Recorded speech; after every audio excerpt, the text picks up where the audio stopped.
So I tell Alex Steen, 0809 Alex Steen, when he comes here that he's someday going to be the general manager of this club. What do you think he says? Uh, Most likely that's too far down the line. I'm focused on this right now, but yeah, obviously very excited for the opportunity. Hockey's a big passion of mine in the city. This team is a big passion of mine. It's something that's grown, but it's always been in the back of my mind, something I've been interested in learning more about, and this past year has been a terrific experience for me. Doug talked about you bleeding blue. Don't know if you would do this with any other team. Just what has this organization meant to your life so far? Yeah, I mean, I have so much to thank this franchise and organization and people and really the city and the great people of St. Louis for all my time here. It's been very special. I felt welcomed from the get-go, and I think that's been a big part of that passion that I have for this team. So it's I'm excited to get back here and get to work. Yesterday, obviously, we celebrated the 5-year anniversary of the greatest moment in this franchise history that you were a part of.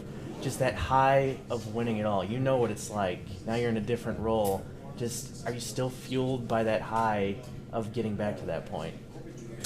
Yeah, I'm fueled by the work that's involved in getting there. I think as we talked about in the press conference there's a lot, like when I look back over my time as an active player here, there's so many things that stick out and moments that I take out of it that really led us down that path. And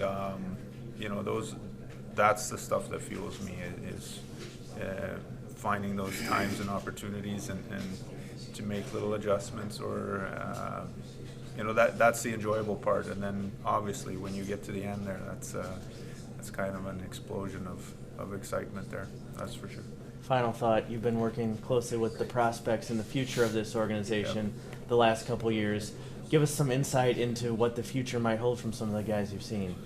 Yeah, I've seen most of them now.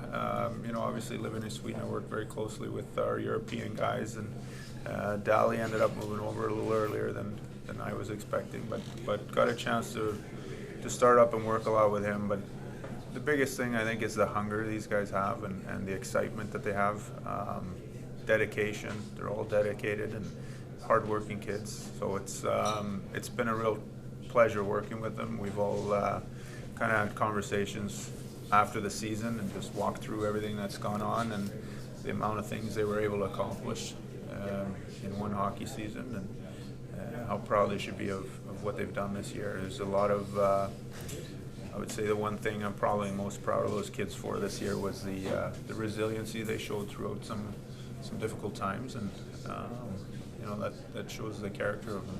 You talked in the presser about the importance of a plan. How long would you say this plan was kind of formulating that you knew this was going to be the succession? Well, looking at it from the real long term, Doug and I over the years have talked a lot about succession.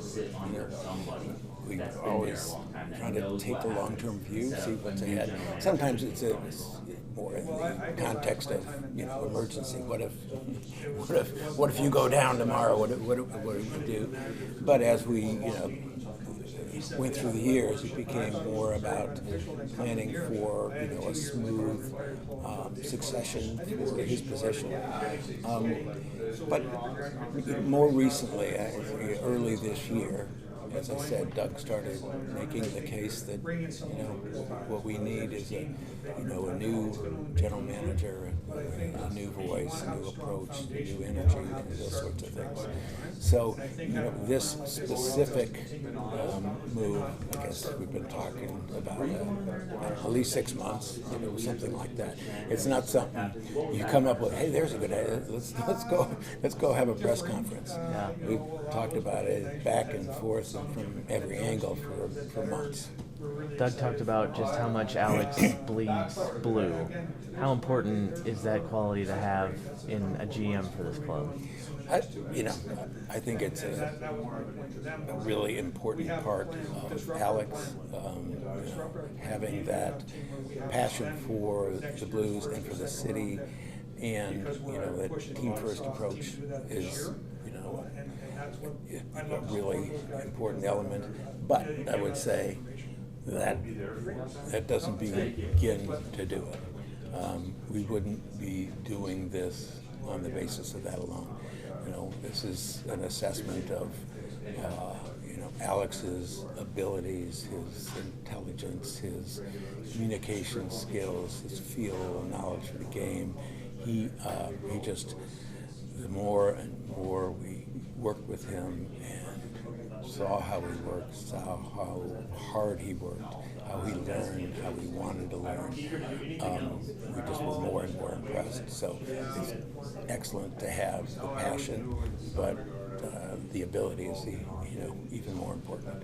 Last thing from me, Doug mentioned these next 2 years are not holdover years, for lack of a better term, still trying to win.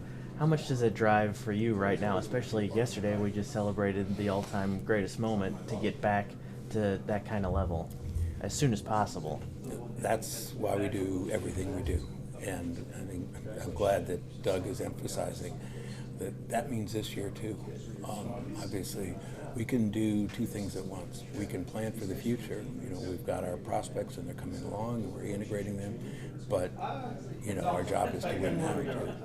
And nobody should think anything other than that we're going to try to be the best we can be this year. You've talked before about making sure you leave this in a better place once you move to the next step. How much was today about that?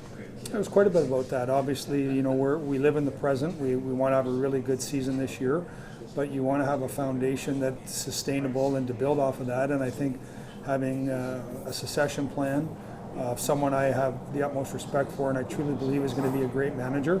I'm hoping he manages longer than I did and has more success. But it's a great, I think, for our players and our fan base to know that there's a plan in place and we're going to execute it. Seeing all the players you have through the years, do you find yourself seeing guys and thinking, well, they'll be good at this maybe later in their career? Is that just something that comes natural, and what made Alex stand out when he was a player? Yeah, once you start traveling with people, you see where they're at, you see their personalities, when you talk to them, the questions that they ask, the things that you talk about sort of lead you to believe that, okay, this is a passionate person about hockey. And just working with Alexander for as long as I did, not winning with him, that's obviously special, but winning was special with all those players. It was just the questions that he asked, how passionate he was about his teammates, how he treated people. That's one of the things that you only know by being with someone, is how well he treated not only his teammates, but the trainers, the support staff, the management. He's a special person and a great leader, and I think a lot of the things that he doesn't know can be taught. But character, work ethic, and his passion can't be taught, and that's what gravitated me towards him. You have these 2 years in between. Not a lot of teams get that luxury. You guys talked about succession plans in sports. Why is that rare? These 2 years, how much of a head start do you think he's going to have once he takes over the role? Well, I go back to my own personal experiences. I had a 2-year plan in Dallas when I took over there, and then when I got here, I had a 2-year plan to take over. And I just thought it was, when I did become the manager, I could hit the ground running. I knew all the staff, I knew all the players, I knew exactly where we were going to go and how we were going to get there. Our goal is to win next year. The players' goal is to win next year. As I said, they don't really care who the manager is in 2 years. They want the manager this year to do his job, and that's my promise to them. I am going to do my job this year, but it is nice to have a plan that the rest of our staff can get behind and get ready to support Alex in a couple of years.